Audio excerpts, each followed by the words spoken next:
the developing a coaching philosophy is something that I was really thinking about as I came here to coach. And it's something that we really thought about, me and Coach Justin, with coaching football. And I'm going to get to the part where we show our kind of our first drafts of our coaching, our offensive and defensive philosophies for football. But it was really a guiding principle, and I think it really helped establish exactly what our vision was and what we wanted to accomplish as a coaching staff, and what we wanted to get out of what we wanted the athletes to get out of it. So every coach should have one.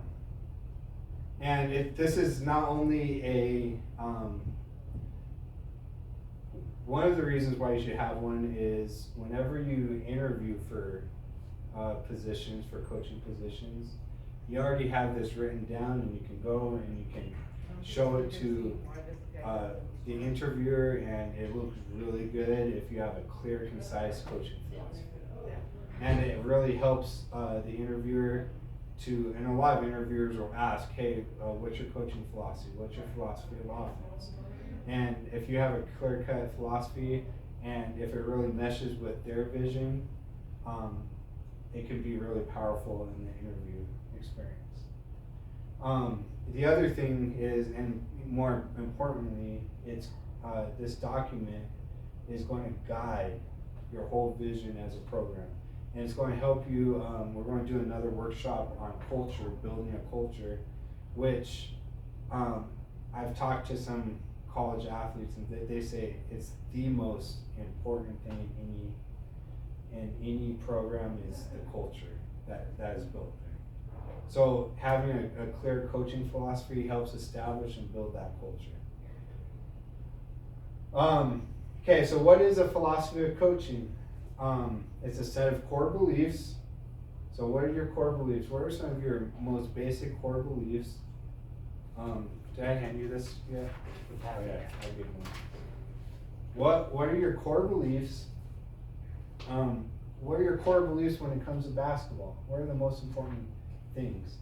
It's a set of guiding principles. Like I said, it's going to guide everything you do as a coach. As a home base of truths. And like I said, you should have one for yourself. Your players should see it and should know it too. That way they can hold you accountable too. If something's not, there's one coach that said that part of his coaching philosophy was to build players up. And then there's a player that said, hey coach, you talk about wanting to build us up, but why are you always riding us, and why are you always tearing us down and yelling? And the coach had to do some introspection and say, hey, you know what? You're right, and I apologize, and we're going to get better from this, okay? So his players knew his philosophy, and they're able to hold him accountable, and they're able to return to that core set of beliefs, okay? The other thing about coaching philosophy and about any philosophy is they're fluid. They're always changing. So they're malleable. So it's not like when you create a coaching philosophy, it's set in stone, right? It's something that should always be revisited. Something that should always be because you're going to change as a person. Your experiences as a coach are going to change how you view coaching and all of that. And the game itself. Yeah, the game itself will change. So always come and revisit this. But once you have that initial document, it's a lot easier than to go and make those little changes. Okay? Where do you get one? So introspection, we're going to be doing some of that today. And then also, again, beg, borrow, and steal. Look at as many drafts, and you can find these online. You can find these from other coaches. lots of coaches have these out there, so you can look and you can say, oh, I like this, how they organize their coaching philosophy. Or they have, I don't like this about their philosophy and I'd rather do this. Okay? So introspection and steal from other people.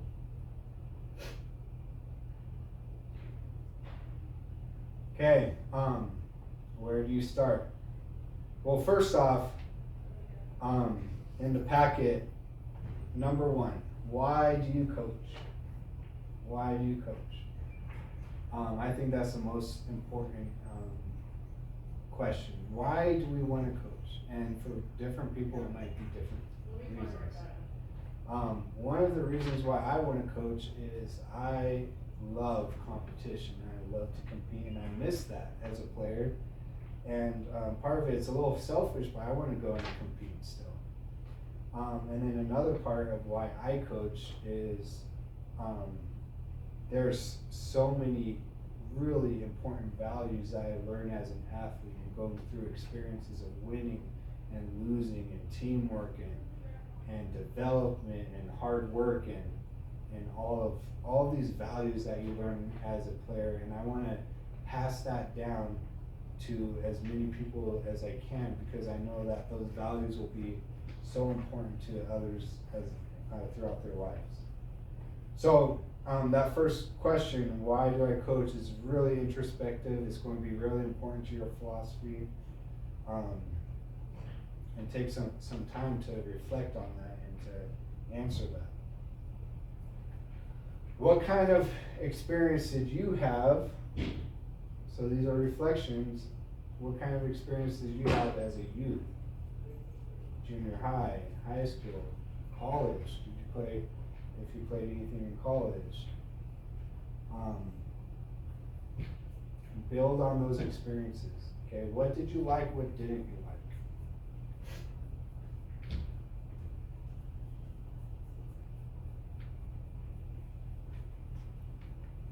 like? Okay, another really important question. What kind of experience do you want for your athletes? Okay, important driving question. Do you want your athletes to learn something from this season? What specific things do you want them to learn? Do you want them to feel like feel the feeling of development where they're building on skills? Okay, do you want them to just reflect on that question? What kind of experience? And I added that as one of the questions in the packets because it's one of those important ones. Okay. Do I have the knowledge, skills, and disposition to accomplish what I want to do as a coach? All of these are different things. So I have the knowledge, skills, and disposition to accomplish what I want to accomplish. If not, do I know where I can get the knowledge, skills, and disposition to accomplish it? Okay. Again, the question, why do I want to coach? Do I know what I need to know to be that coach? Okay, what kind of coach do I want to be? What kind of coach do I want to be? And do I know what I need to know to be that kind of coach? Now,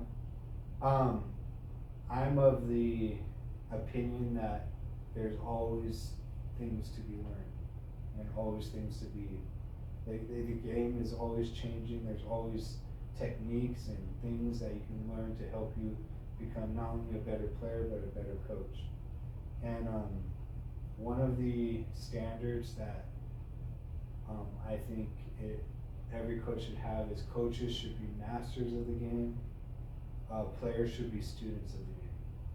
So as a coach, you're going to do as much as you can to learn as many different things as possible.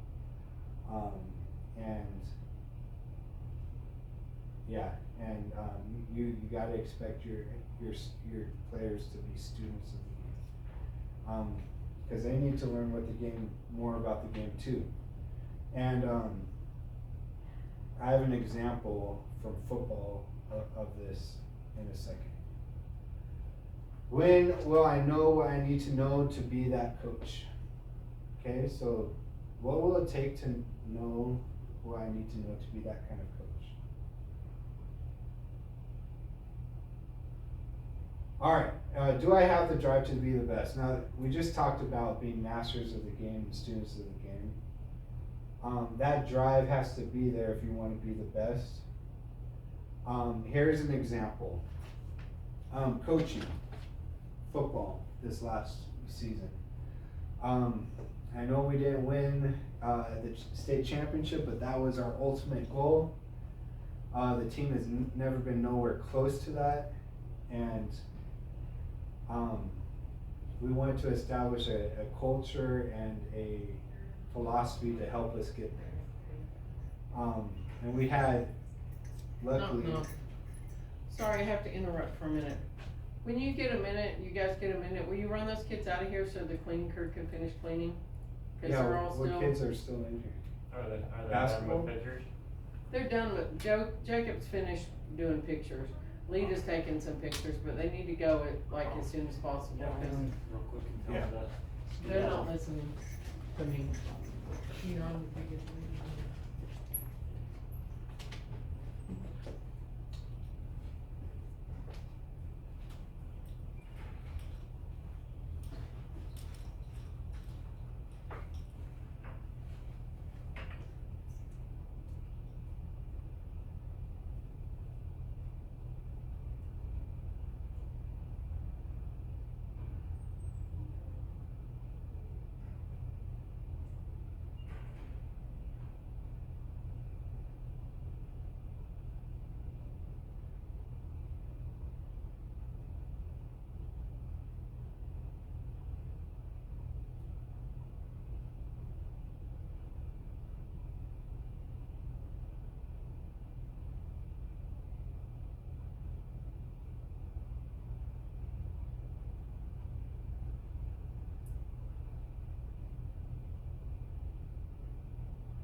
Okay, so do we have the drive to be the best? And here's my example. You know, Coach Justin, amazing coach. He, as a coaching staff, one of the things we want to emphasize with our own coaching staff and with our players is watching film and film breakdown. It's something essential for football, but it helps in every single sport. And we watch so much film that even the smallest details. What's up, Coach? What's up? Oh, I get that. Just talking about you. Were you? Yeah. I'm I know. talking smack. I know. I thought you guys talking about how good looking I am, dude. But the smallest details. So like, watch so much film that Coach Justin eventually found that one of the guards, in Hayden, the championship or the semifinal game that we're watching, one of the guards would indicate whether it's pass or run. Something that after talking with like other coaches, we realized that they didn't know, right? Because we watched a lot more film than they did. Mogion didn't know. Do you have the drive to be the best? And that really helped our defense, right? I know we lost to Hayden, but held them to the fewest points that they scored all year. And it was the closest game that they played all year. We also required our players to look at 4 plays a day. They had to watch film 4 plays a day. They had to write out the plays, write out their responsibilities to stop each play. So, how much time are you willing to put into it? What am I willing to give up to be the best? It's a sacrifice. I know coaching's a sacrifice. One of the reasons why I after sitting down with my family, I came to the decision that I wouldn't be able to give that sacrifice for the basketball season. And what am I willing to give up to be the best? Time, energy, willing to look at new ideas, willing to adapt and adjust, okay? Willing to learn new things, willing to talk, to branch out and outreach and talk to the very best. Another good thing that Coach Justin does is he talks to everyone and the best people, and he'll network that way and get new ideas from the best coaches, from the most successful high school coaches, from college coaches. He's branched out and talked to them. What am I willing to give up to be the best? And I know, unfortunately, a lot of times spouses for coaches, they got to bear a lot, right? Because it's a lot of time and a lot of commitment to be the very best coach you can be. What does be the best even mean to me? Okay, what's my standards for be the best? Is it to build a program where you're competing for states every year, and not just reaping the talent that comes? Is it getting the most out of your players every year? You need to define that for yourself. What are my priorities as a coach? Okay, and then are these in line with who I am and who I want to be as a person? Because they should be. Again, your core values should translate to you as a coach. Developing personal goals. I'm going to skip through this one so we can get through some of the other stuff, but a lot of this is introspective. And you guys have these slides, where do I see myself in 5 years, 10 years? What are my goals? Am I taking the path to get there? All right, so here's a couple of different values that can play into the kinds of things that we might see in a coaching philosophy, okay? Wound's objectives: play hard, play smart, play together, have fun. This is Coach Prusak's basketball truisms, okay? The guy that taught the course. And this can build into a philosophy as well. There's only one way to play the game of basketball, hard. We give 100% and then some. My high school football coach used to say 110 miles per hour. We go, okay? Kind of the same idea. Great plays are made with great devotion and emotion. Okay, it's an emotional game. That emotion should be there. If that emotion isn't there, and your players seem to detach, gotta do some introspection to see if we can get that emotion out of them. Okay, because they should feel deeply about this game. They should feel deeply about each play they make. They should feel deeply and feel the pains of losing and winning.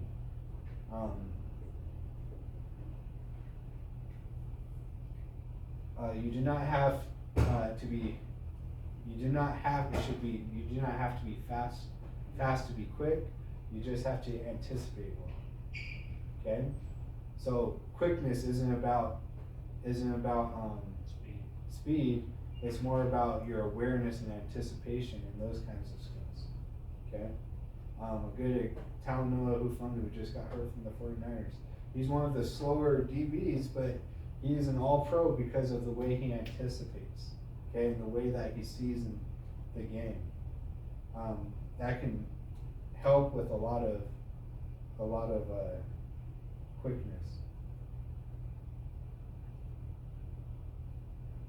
Okay, now these are the 6 challenges of coaching. All your success is dependent on the abilities of other people, right? Whether you win or lost, you have control over it, but it's really, you're not in there performing, right? They are. Coaches are evaluated by everyone. Everyone has a say on coaching, and it's a lot easier to coach from the sideline, right? You have to, by the way, you have to know who to listen to with this, okay?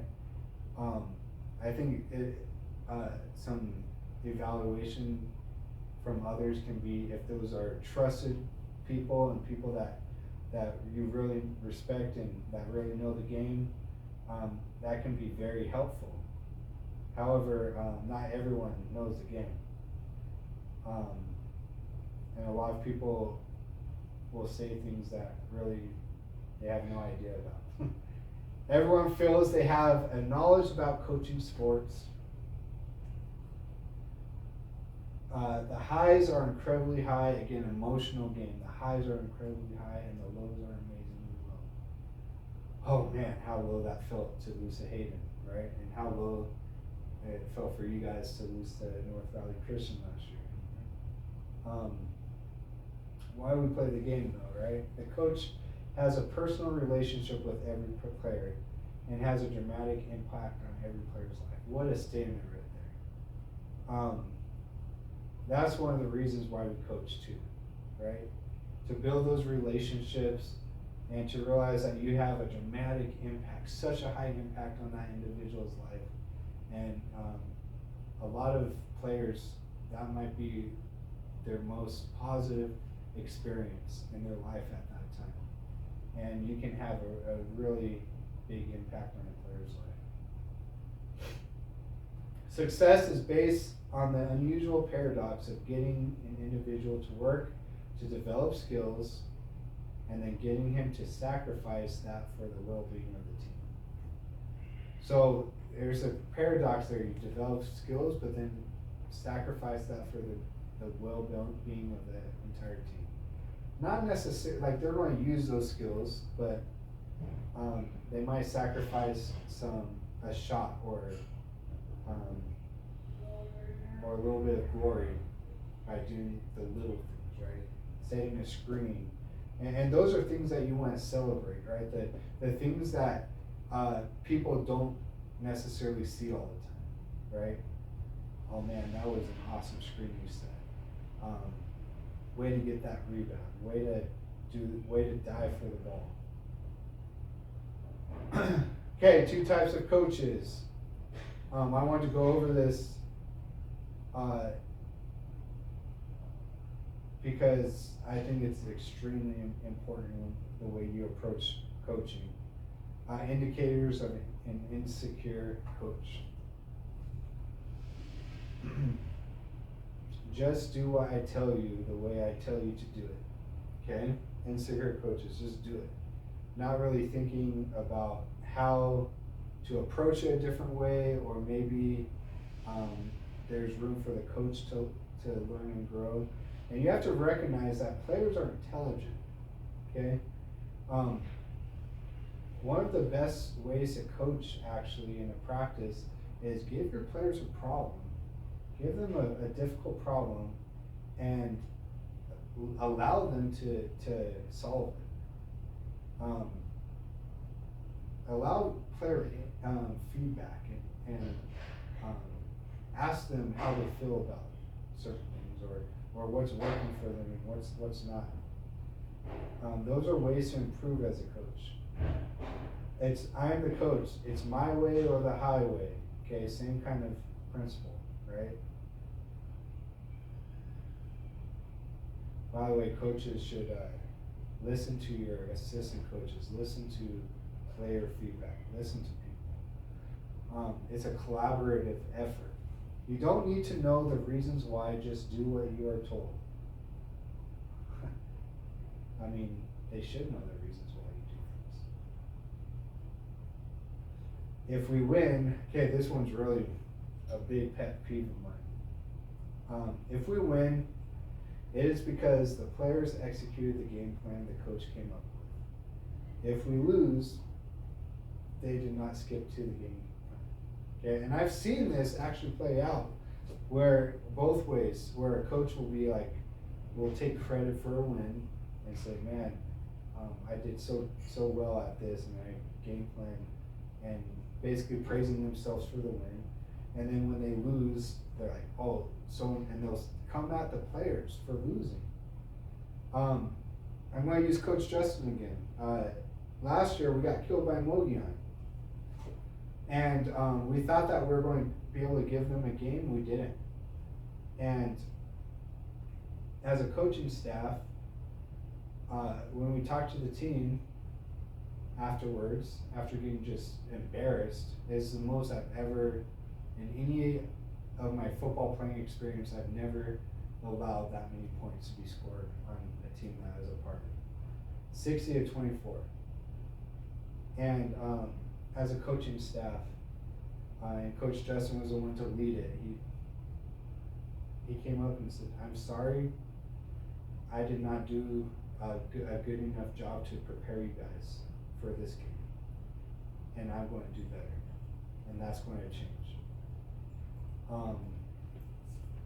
And we would reference that game a lot over the last year, and it was definitely the #1 game that was circled on our calendar. And we reminded our team of how painful that was at 60-24, and used it as motivation. And we tried to approach the game differently and help the players understand and do things differently as a coach to prepare our team better. And it paid off this year, but that's the kind of mentality. If you win, it should be because the players did their job. Okay, credit to the players. Man, Ethan did an awesome job on defense. Man, Denham, do you see how he stuck to it playing both ways? He played on a sprained ankle. Man, Zed had a bad back, but do you see how he executed the offense? If we lose, man, that's on me as a coach. And players will respect you for that if you take that approach. Okay, basically the same thing. There's a reason why we do it this way. Let me help you to understand why. The why is really important. We do what is good for kids first and easy for coaches last. Okay, the kids are forefront in our minds. their well-being. It is no longer about me, it is about the players. It's all about the players and their experience. I expect players to become students of the game and coaches to become masters of the game. If we win, so again, there's an expectation for players to become students, right? But there's also a higher expectation for the coaches, right here. Take a little bit off of the players, because you're expected to become a master of the game. If we win, the players take the credit. If we lose, the coaches take the blame. Powerful statements right there. Okay, why we do as important as what we do. Here's some examples of things that most basketball teams should do and why. I'm going to be talking about full court press in a bit. Because there's a whole philosophy behind that, and I've had some different experiences with that, and I want us to consider that. Okay, I'm going to skip through this. You guys can read this. So what we're going to be doing, I'm going to give you an example. I should have came more prepared and looked at multiple examples, but I pulled up one I was looking at the other day. I think there's some good things they do and some not so good things. So let's pull that up.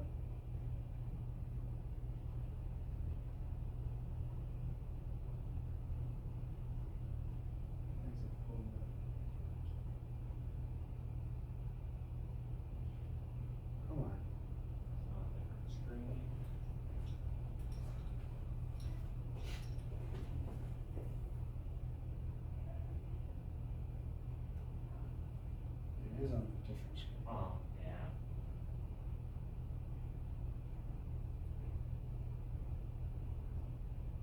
That's interesting. Oh, I know why. Okay, But they still went into their cross screen, which okay, so I'm gonna.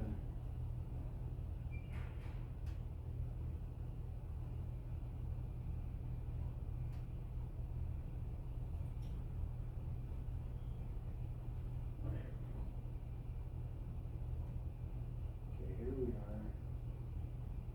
And slideshow.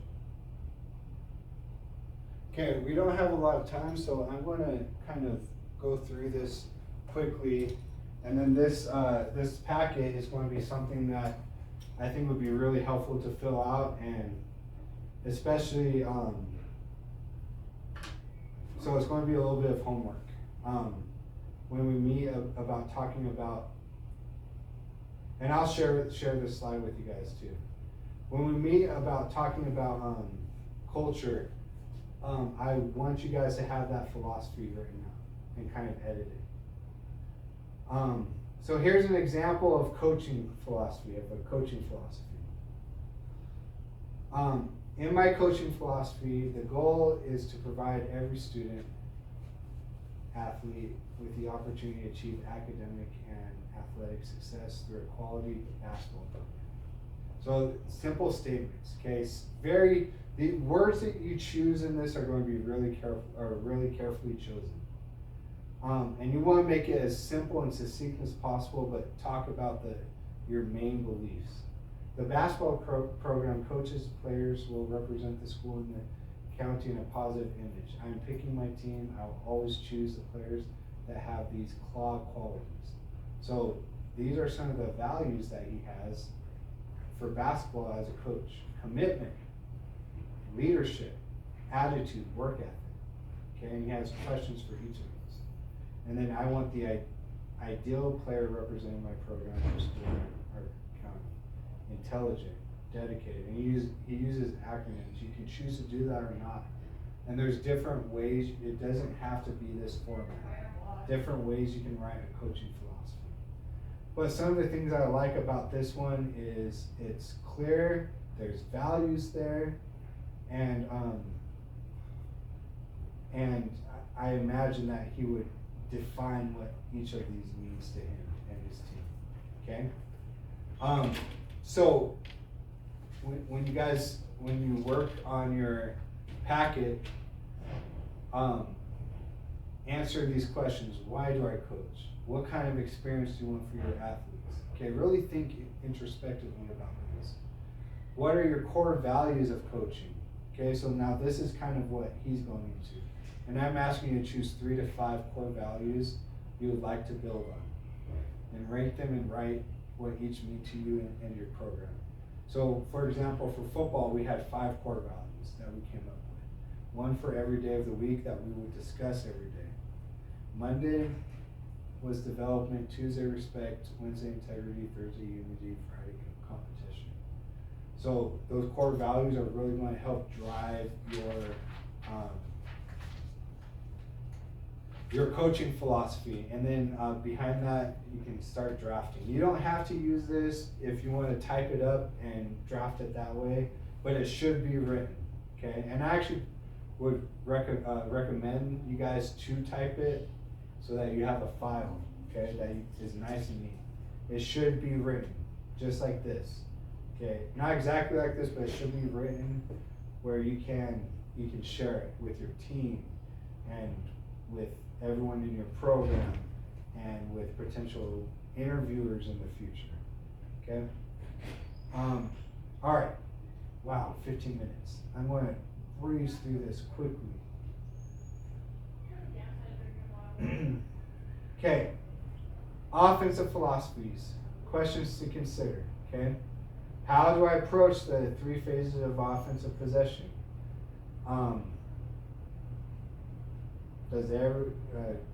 I'm interested in coach, do you know what early offense is? Have you heard of it before? And right after a fast break, how you set up in attack mode, but you're still setting up your play set.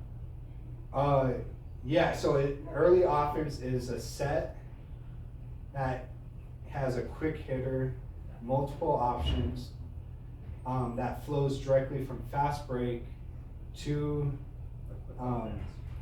a quick hitter and should end up back in your natural formation that can move directly into your offensive play sets and motions. Okay, every team should have a couple of these early offenses, and different ones for the different types of defenses you're going to see. And they should be fluid, they should be quick. The reason why, I'll get into the reason why we do early offense in a second. Another question, what are the most important values to an offensive performance? Okay, this is going to be huge for your offensive philosophy. What are you going to focus on as an offense? Okay, and we'll get to that in a second.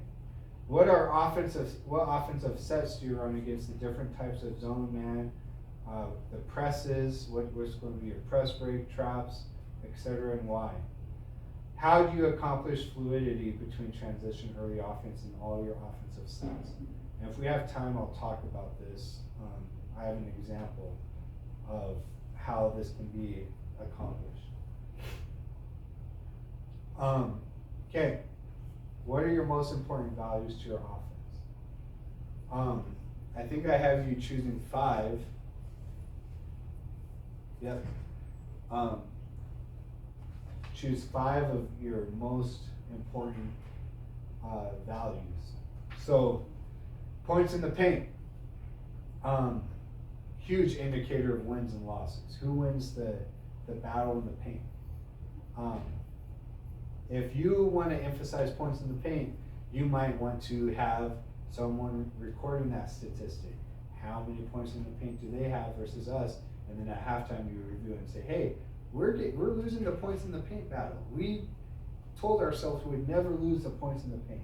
So how do we get more points and talk about and strategize how we're going to get more points in the paint?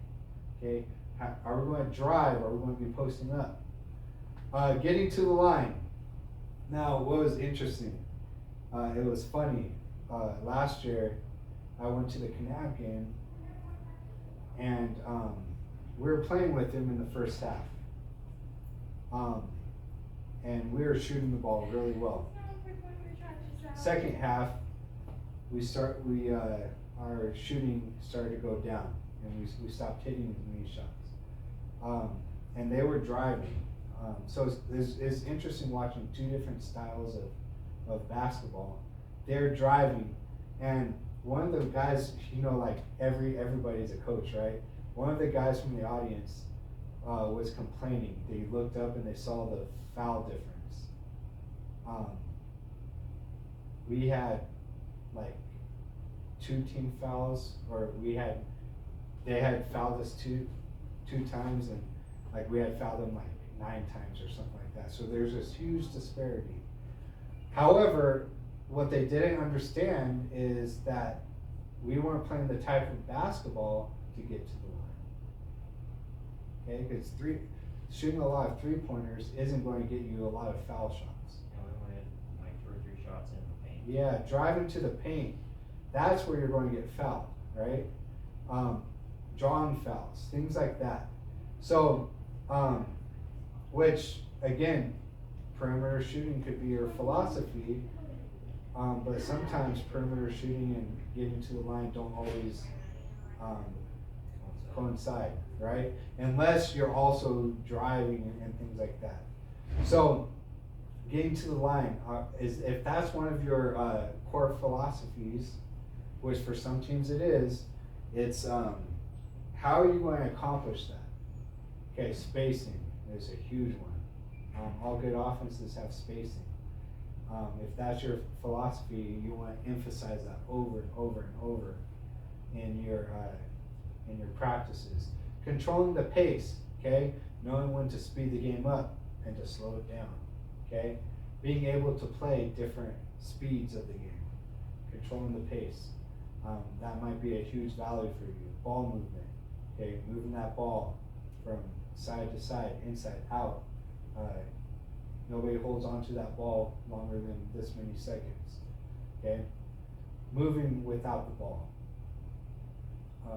Another huge indicator that we're going to talk about with offensive success. Moving without the ball. Everybody moving. Taking care of the ball. So maybe your a huge value is, I want to look at assists versus turnover margin. And if you guys can, the more you can measure these, the better they are. You can be like, hey, we had this many assists versus this many turnovers. We need to get that number up higher. Or, hey, I saw you, and during the game, we only had 2 people moving without the ball. Offensive rebounding. Okay, how many offensive rebounding are you getting? Is that a value? Perimeter shooting, posting up. How many times are we posting up and hitting our postman and getting post-up points? Driving to the paint. How many times are we doing that? Effective screens, ball screens, and off-ball screens. Okay, so these you want to choose what values, and there can be others, but put some of the basic ones. There can be other.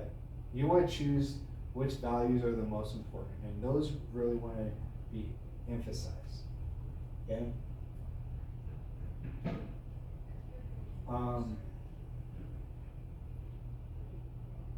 We're going to break these down each individually quickly.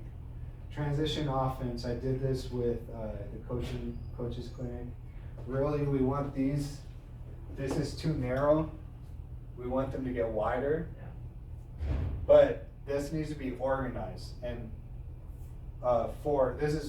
most teams run this transition offense. Most effective teams. Notice the 4 always takes that ball out every single time.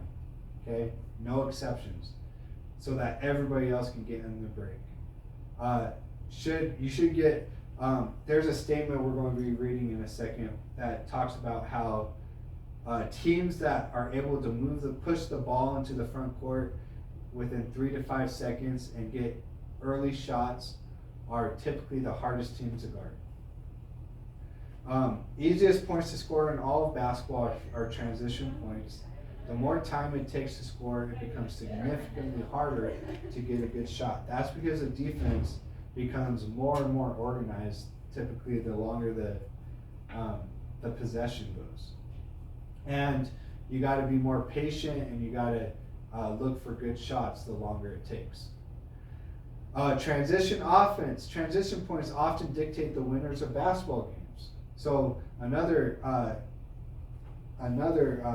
value of yours might be transition points. Are we winning the transition battle?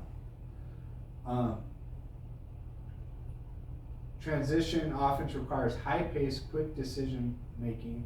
Because of that, it needs to be practiced every day. If it's not, you're not going to get good at this.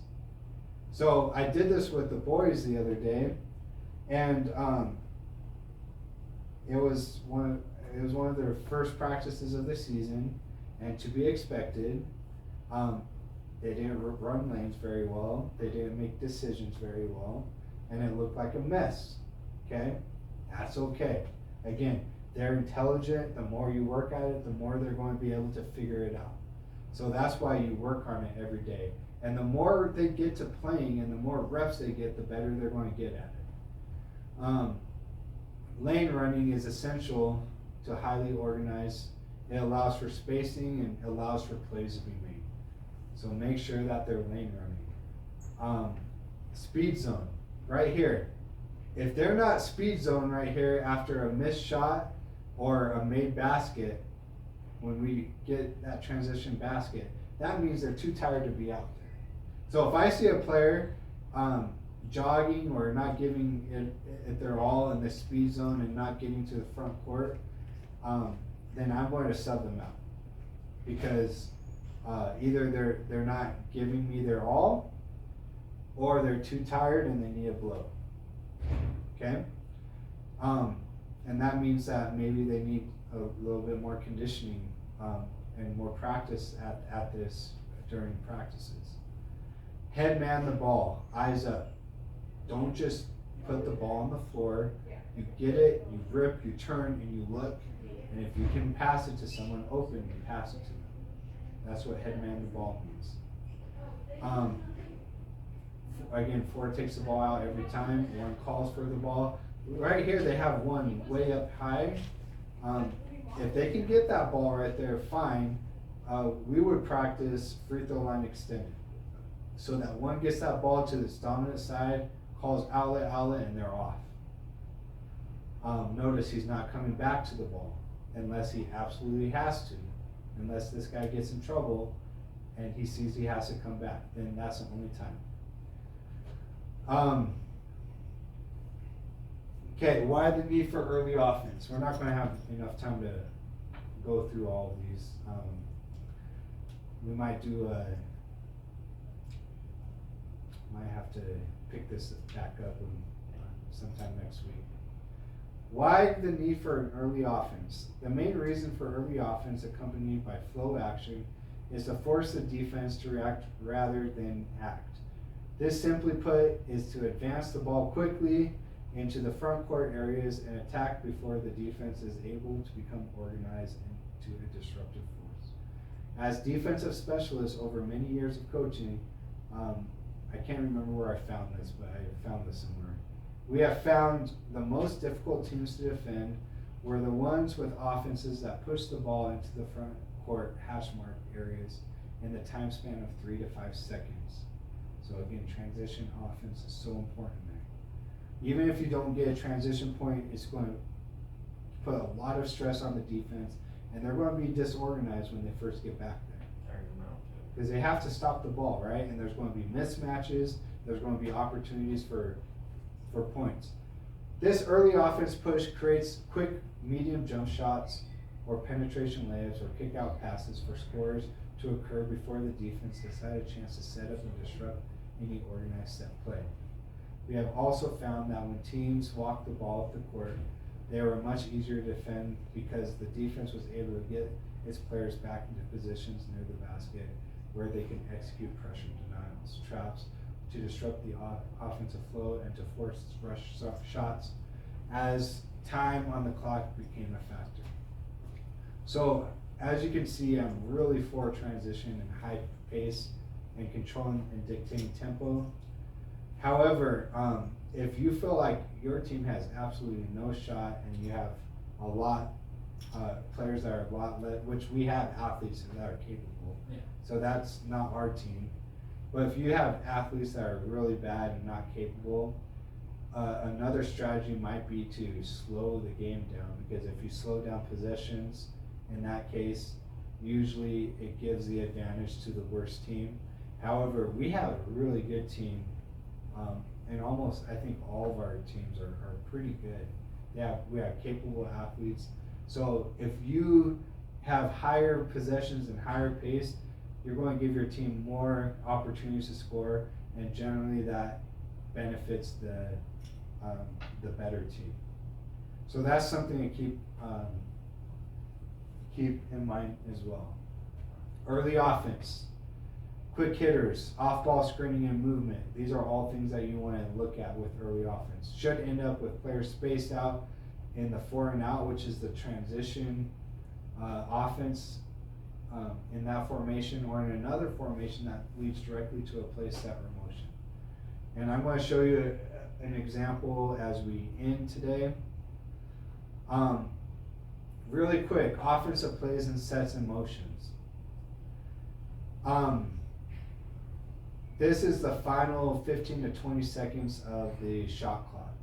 We don't have a shot clock in Arizona, but one's coming. This is where you need to be really organized, and you're going to have to be more methodical about how you are attacking a defense. Here's some keys to any good offensive play set in motion. You, as coaches, you guys should look online for examples, for the best examples. Look at how colleges attack different zones and so forth. This is huge. At least 3 players should always be moving at any given time. Now, as I've watched some of our film, I look at this, and a lot of times this isn't the case. So there's a lot of players just standing and looking at the ball, and that's a lot of time when the offense becomes stagnant. So you want players moving. You want multiple players moving in and out of spaces as much as possible. Read the defense, attack its weaknesses. Certain defenses have certain weaknesses. So you want to design, or you want to put players in spaces that will attack those weaknesses. You should have a few plays that are designed to attack man, a few plays designed to attack an even front zone, a few plays to attack an odd front zone. You should also have multiple ways to break a press, and those should be practiced right away. And all of these offensive plays, sets, and motions should give your players many options to attack and score. This is a time to be patient. You don't need to rush shots at this point. Be patient, look for specific shots, look for specific ways to beat the defense. This next to the last principle is really important too. Players should have options. Again, players are smart. Give them options to be able to attack. The other reason is sometimes defenses will take something away, and if there's only one option and they take that away, then you guys are screwed, right? So different options whenever a player has the ball to attack and score.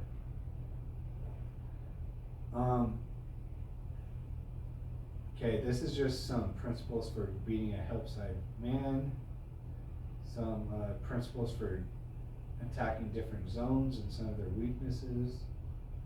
I'll go over more detail next time since we're out of time. I just wanted to end with some fluidity. Okay, so the 3 offensive phases.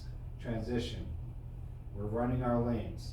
Okay, we're going to end up with the 1 right here, the 4 trailing, I got the 3 and the 2 mixed up, but the 3's on this side, the 2's on this side, the 5's going down the middle. 2's on the left is what you. Yeah, well, the 2's on the right. I had Dorman's on the left. Yeah. Yeah. Which these 2 can be interchangeable. Yeah. So here would be an example of an early offense. So you can see they're already in their lanes right here, And now we're going to pass the ball here. The 1's going to cut, 5's going to flash, looking for a post up right there. If the post up's not there, 2, look at the options. He could pass, he can dribble, drive to the paint. We also have a guy flashing over here that he can pass to. When the ball's up here, the 2, there's a stagger screen. The 2's coming off. 3 can pass it to that stagger screen. There can be a curl or a flare. And then the 5's going to set a screen for the 1 coming back. So we can pass it here, here, lots of options. And you go through this progression, it doesn't take very long, and look where everybody ends up. We have 4 out and 1 in, okay? And you can run straight off of that, you can run the flex. Do you know the flex offense?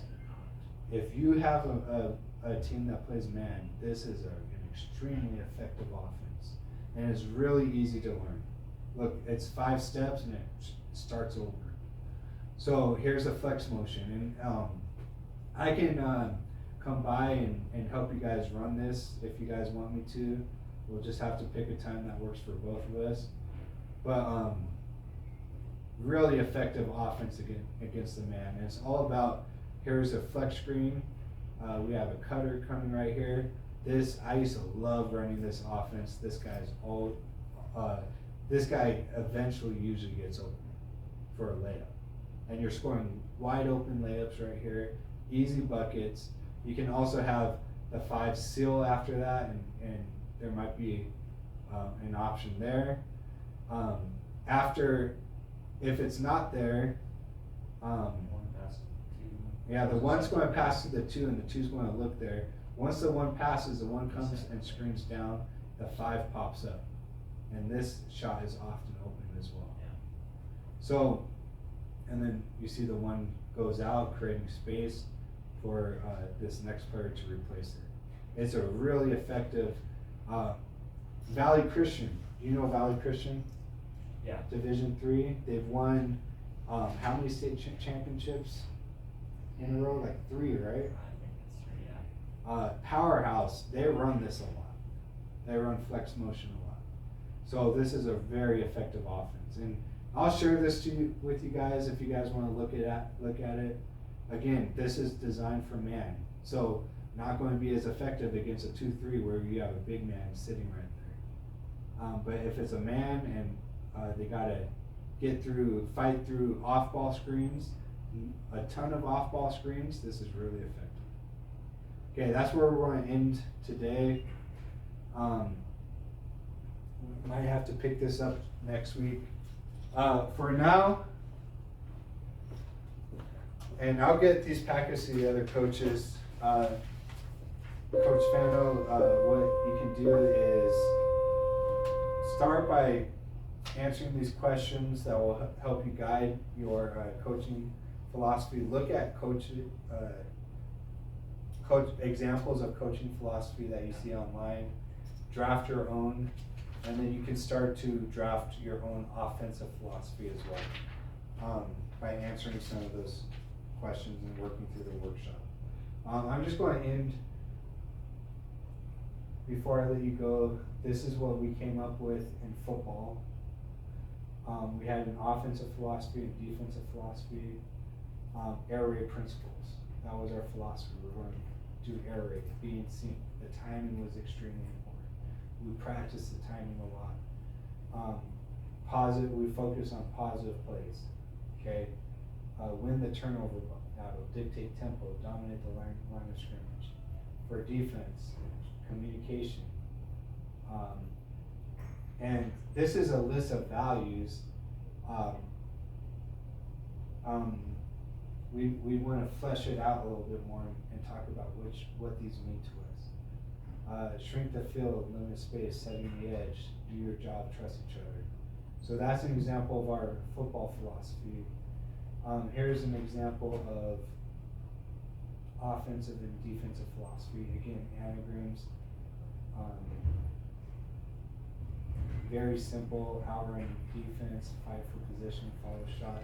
These are some of their values. It could be very simple and short like this, or it can be fleshed out a little bit more, where you talk about your stages and why you do what you do. And what are your most important values should be in there, okay? Thanks for showing up. And, I'm excited to see where you take the girls this year. Got a game Wednesday and a tournament starting Thursday. Yep. Thanks so much, Fano. Mhm. If you ever